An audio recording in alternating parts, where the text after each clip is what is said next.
What happens when a man everyone laughs at builds the one thing no one else could? This isn't a story about cars. It's about what people miss when they only look at what's on the surface, and the cost of underestimating a man who has nothing left to prove.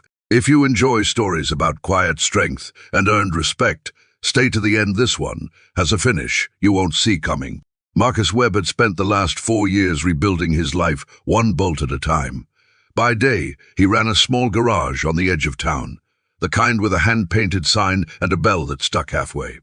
By night, he was the only parent his 7-year-old son, Eli, had ever known. Marcus wasn't just a mechanic. Before life had rerouted him, he'd spent a decade as a lead engineer on a professional racing team, the guy who tuned engines other people were too afraid to touch. But that world had cost him everything once, and he'd walked away from it to raise his son in peace.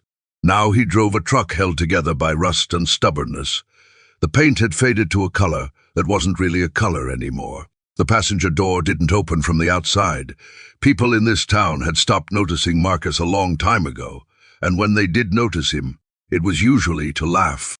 The regional race committee held its annual sponsor showcase at the speedway, just outside town, a chance for local garages to bid on maintaining cars for the season's biggest sponsors. Marcus arrived in his truck, toolbox rattling in the bed, right as the sponsor's fleet rolled in a convoy of gleaming, professionally branded race cars worth more than his garage would make in 10 years. Derek Sloan, the showcase's lead sponsor, and a man who'd built his fortune in performance parts, watched Marcus climb out of his truck and couldn't hide his smirk. "You planning to bid on maintenance contracts?" Derek asked. In that, a few of the other garage owners laughed. Marcus didn't flinch. "I didn't come here for the truck," he said quietly. "I came here for the work." Derek wasn't done.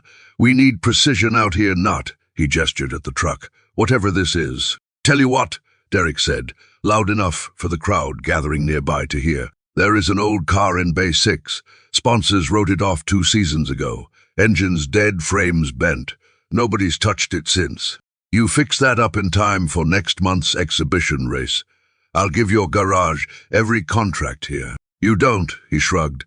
"You go back to fixing oil changes. It was meant as a joke, a way to humiliate a man in front of people who mattered."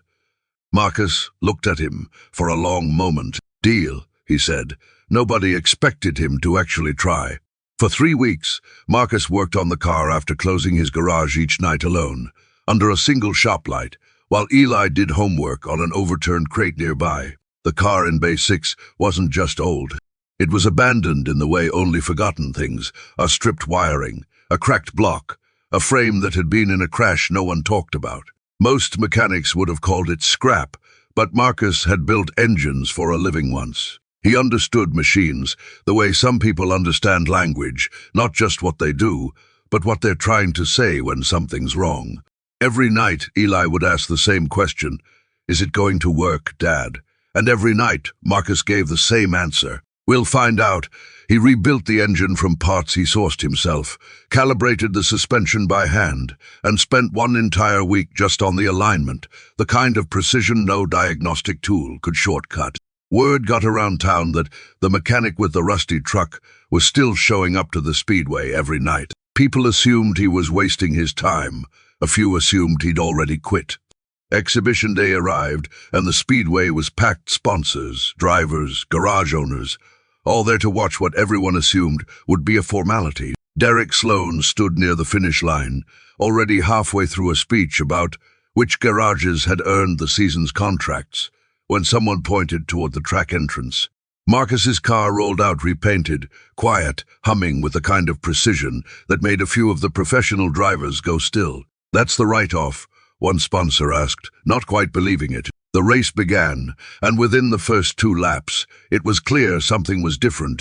Marcus's car wasn't just running, it was outperforming cars that cost more than his entire garage, more than his house, more than anything he'd owned since he'd left that world behind. By lap 6, it had passed every sponsored car on the track. The crowd that had laughed 3 weeks earlier went silent, then loud, then silent again, the kind of silence that comes when people realize they misjudged someone badly. When Marcus climbed out of the car, Derek was waiting, his earlier smirk long gone. "Who are you?" He asked the same question, almost word for word, this genre always circles back to, because it's the moment the mask finally comes off. I used to build engines for a living, Marcus said simply, before I had someone more important to build a life for. Derek studied him, then looked back at the track, at the car that had just outperformed his entire fleet. I owe you an apology, he said. And the contract, all of it. Marcus shook his head slightly. I didn't do this for the contract. Then why? Marcus looked over at Eli, who was grinning from the fence line still in his school shoes. Because he needed to see that people don't get to decide what you're capable of, Marcus said. Only you do. Derek offered the contract anyway. Marcus took it not out of pride, but because a torn-down garage doesn't stay torn down forever, not when someone's willing to rebuild it one bolt at a time. Because sometimes the rustiest truck in the lot is driven by the only person who actually knows how to fix what everyone else gave up on.